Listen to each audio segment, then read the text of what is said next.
আল্লাহর পয়গম্বর জলিলুল কদর সাহাবী হযরত হানজালা রাদিয়াল্লাহু তাআলা আনহু একদিন যুদ্ধের ময়দানে না যে সে বিবাহ বন্ধনে আবদ্ধ হয়ে গেল। বাবা, যুদ্ধের ময়দানে না যে বিবাহ বন্ধনে আবদ্ধ হওয়ার পর উহুদের ময়দান থেকে কে যেন ডাক দিয়ে বলেন, কুতিলা মুহাম্মদ, কুতিলা মুহাম্মদ।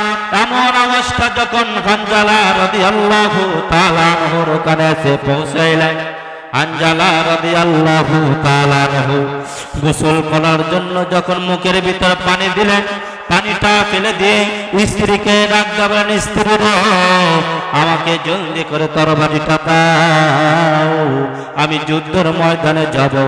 আমি যুদ্ধের ময়দানে যে যারা নবীকে শহীদ করে দিয়েছেন, যারা নবীকে শহীদ করে দিয়েছেন তাদেরকে আমি জাহান্নামের ভিতর ফেলায় দিতে চাই, জাহান্নামের ভিতর তাদেরকে আমি ফেলায় দেব। স্ত্রীকে ডাক দেবেন, স্ত্রী জলদি করে তরবারি দাও। স্ত্রী ডাক দিয়ে বলেন, স্বামী রে, আপনার উপর তো গোসল ফরজ হয়ে গেছে, আপনি গোসল করেন। গোসল করার পর তারপরে না জানি যুদ্ধের ময়দানে পৌঁছে যায়। স্ত্রীকে ডাক দিয়ে বলেন, স্ত্রী রে, আমি দেরি করতে চাই না, আমার অন্তর তো নবীর মহব্বত, আমি যদি গোসল করি তো আমার মহব্বত করা হবে, কিন্তু আমার জীবনের চাইতে আমি নবীকে আমি নবীকে মহব্বত করি, আমি এক মুহূর্ত দেরি করতে চাই না। ইতিমধ্যে স্ত্রী যখন তরবারিটা হাতে দিয়ে দিল, বাবা জলদি করে চলে গেল যুদ্ধের ময়দানে। যুদ্ধ করতে করতে এমন একটা সময় হানজালা রাদিয়াল্লাহু তাআলা আনহুর হাতটা যখন কেটে ফেললেন, বাবা এক হাত যখন কেটে ফেললেন, কাটার সঙ্গে সঙ্গে বাম হাতে যুদ্ধ করা শুরু করলেন। বাম হাতে যুদ্ধ করতে করতে এমন একটা সময় কাফেরেরা বাম হাত পর্যন্ত কাটিয়ে ফেললেন। কাটার পরে যুদ্ধের ময়দানে যুদ্ধ করতেছেন, হাত নাই, কেমনে তরবারি ধরবে? যুদ্ধের ময়দানে দেখতেছেন কোন সাহাবীর তার দিকে তরবারি, তার দিকে তীর নিক্ষেপ করতেছে। এমন একটা সময় সাহাবীদের মাঝে যে সাহাবীদের ওপর যখন তীর আসতেছিলেন, এমন একটা সময় যুদ্ধের ময়দানে হানজালা রাদিয়াল্লাহু তাআলা আনহু নিজের বুকটা সাহাবীদের মাঝে বিলিয়ে দিয়ে দিলেন। বাবা এমনি করতে করতে যুদ্ধের ময়দানে হানজালা রাদিয়াল্লাহু তাআলা আনহু শহীদ হয়ে গেলেন। শহীদ হওয়ার পর এমন একটা সময় যুদ্ধ শেষ হয়ে গেলেন, মুসলমানরা জয়লাভ করলেন। রাসূল কারীম সাল্লাল্লাহু আলাইহি সাল্লাম যুদ্ধের ময়দানে সাহাবীদের লাশ তালাশ করতেছিলেন।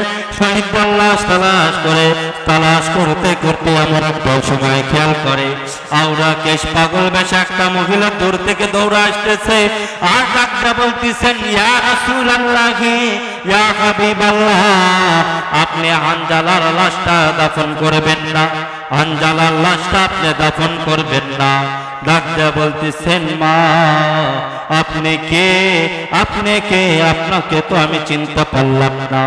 ডাকটা বলতেছেন, ইয়া রাসূলুল্লাহ, ইয়া হাবিবাল্লাহ, আমি আপনার পাগল পাড়া হানজালার স্ত্রী, আমাদের গত রাত্রিতে বিবাহ বন্ধনে আবদ্ধ হয়ে গেছি।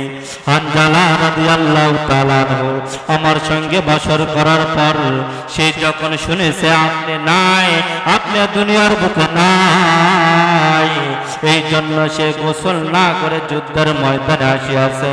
আমার মন বলতেছে সে মনে হয় যুদ্ধের ময়দানে শহীদ হয়ে গেছে। ইয়া রাসূলুল্লাহ, ইয়া হাবিবাল্লাহ, আপনি হানজালার লাশটা তালাশ করেন, হানজালার লাশটা তালাশ করে গোসল করে দাফন করিয়া দেন।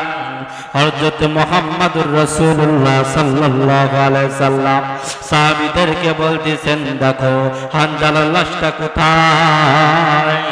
এমন সময় আল্লাহর পয়গম্বরের কাছে জিবরাইল আলাইহিস সালাম ডাকতে বললেন, ইয়া রাসূলুল্লাহ, ইয়া হাবিবাল্লাহ, আপনি কোনো টেনশন করেন না, কোনো চিন্তা করেন না, আপনার হানজালার লাশ কোথাও নাই।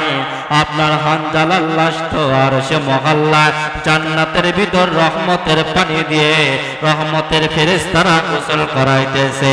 চিৎকার দিয়ে বলা যাবে কি সুবহানাল্লাহ।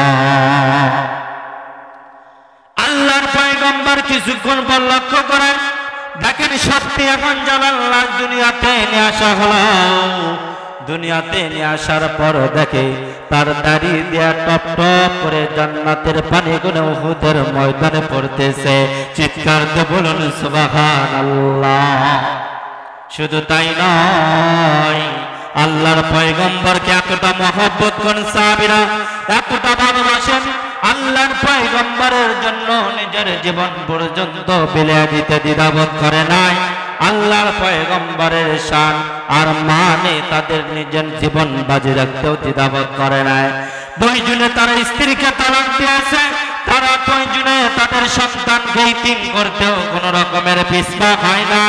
আল্লাহর পয়গম্বরের সাহাবী হযরত বিলাল রাদিয়াল্লাহু তাআলা আনহু আল্লাহর পয়গম্বরের হাতে কালেমা পড়ে যখন মুসলমান হয়ে গেলেন, কালেমা পড়ে মুসলমান হয়ে যাওয়ার পর আল্লাহর পয়গম্বরের কাছে যখন আসা যাওয়া করে, বিলাল রাদিয়াল্লাহু তাআলা আনহু একজন পাপিষ্ঠ কিসাবুল্লাহ আল্লাহর পয়গম্বরের সাহাবী হযরত বিলাল রাদিয়াল্লাহু তাআলা আনহু একজন কাফের মুশরিক বেঈমানের গোলাম ছিলেন। বেঈমানের গোলাম থাকার কারণে আল্লাহর পয়গম্বরের কাছে তেমন ভাবে আসতে পারতেন না, কিন্তু আল্লাহর পয়গম্বরকে খুব মহব্বত করতেন আর ভালোবাসতেন। শুধু তাই নয়, আল্লাহর পয়গম্বরের শান আর মান ভালোবাসার কারণে আল্লাহ পাক রব্বুল আলামিন বিলাল রাদিয়াল্লাহু তাআলা আনহুর মান এত বাড়ায় দিয়েছেন বাবা। আল্লাহ পাক রব্বুল আলামিনের পয়গম্বর যখন জান্নাত যখন ভ্রমণ করতেছিলেন, এমন একটা সময় বিলাল রাদিয়াল্লাহু তাআলা আনহুর পায়ের আওয়াজ জান্নাতের ভিতরে শোনা যাইতেছিল। জান্নাতের ভিতর বিলাল রাদিয়াল্লাহু তাআলা আনহুর পায়ের ধ্বনি শোনা যায়। এমন একটা সময় জিবরাইল আলাইহিস সালামকে ডাক দিয়ে বলেন, ভাই জিবরাইল, আমি তো সর্বপ্রথম জান্নাতের ভিতর আসলাম, কিন্তু আমার আগে কে জান্নাতের ভিতরে চলাচল করতেছে? ডাকতে বললেন, ইয়া রাসূলুল্লাহ, ইয়া হাবিবাল্লাহ, আপনার সাহাবী হযরত বিলাল জমিনের ভিতরে চলাচল করতেছে আর আসমানের ভিতরে সেই আওয়াজ শোনা যাইতেছে। চিৎকার দিয়ে বলা যাবে কি সুবহানাল্লাহ? কালমা পড়ো লা ইলাহা, জোরে লা ইলাহা, লা ইলাহা ইল্লাল্লাহ, লা ইলাহা। আল্লাহর সাথে কি কারো দুশমনী আছে? জোরে বলতে হবে, আছে? আল্লাহর দেওয়া জবান দিয়ে আল্লাহর নাম ডাকতে কোনো সমস্যা আছে? কার কার সমস্যা আছে হাত তুলেন তো দেখি। আমরা সবাই আল্লাহকে মহব্বত করি না? কথা বলেন, করি? তাহলে একটু আল্লাহর দেওয়া জবান দিয়ে আল্লাহর নাম ডাকতে কি কোনো সমস্যা আছে? তাহলে একটু জোরে তাকবীর দিবেন। নারায়ে তাকবীর, নারায়ে তাকবীর। আল্লাহ পাক রব্বুল আলামিন আমাদেরকে কবুল করে জোরে বলেন আমিন।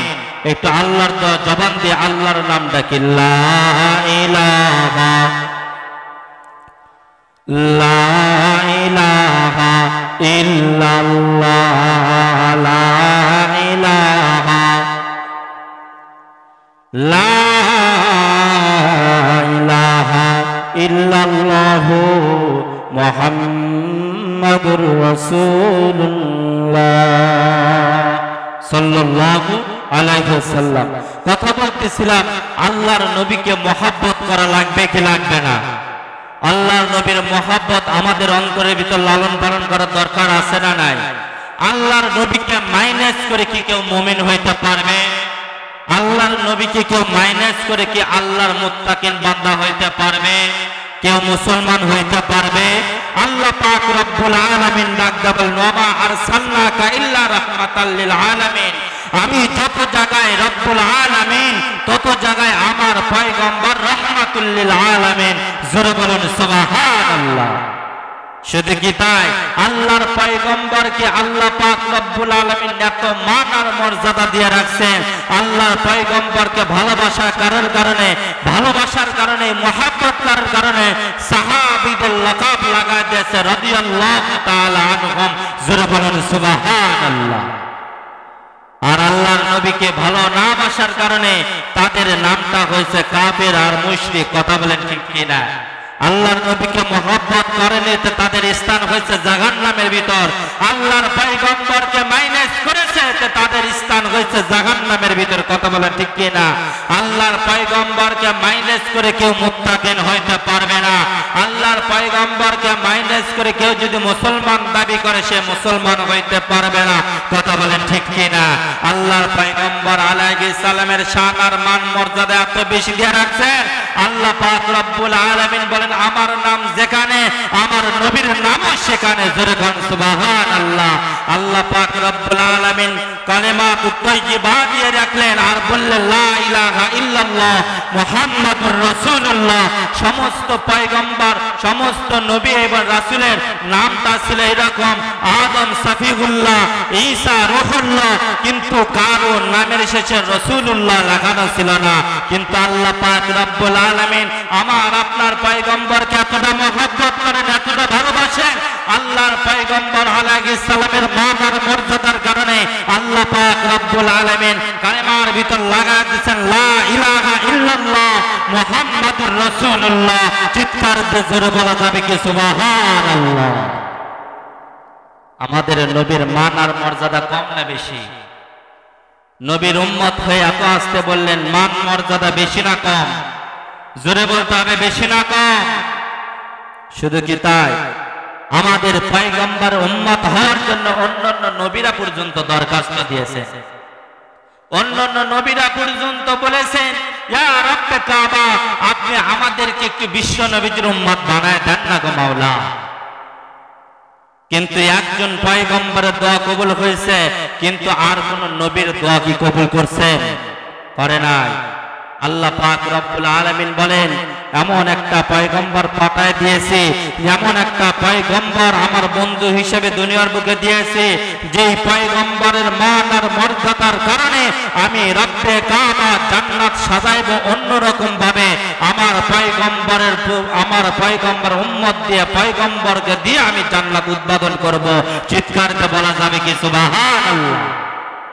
শুধু কি তাই, আল্লাহ পাক রব্বুল আলামিন বলেন হাবিব আপনি কোনো টেনশন করেন না, কোনো চিন্তা করেন না, আপনার গুনাহগার উম্মতের জন্য আপনি চোখের পানি ফেলাইতেছেন, এটার জন্য আপনি টেনশন করিয়েন না। কিয়ামতের ময়দানে আপনার জন্য বিশেষ একটা দোয়ার ব্যবস্থা করব, যেই দোয়ার কারণে আল্লাহ পাক রব্বুল আলামিন বলেন যতজন উম্মত আছে সমস্ত উম্মতদেরকে আমি নাজাত দিয়ে দেব। জোরে বলেন সুবহানাল্লাহ। আমরা বিশ্ব নবীর উম্মত গর্ব করা দরকার। কথা বলেন ঠিক কিনা? গর্ব করা দরকার।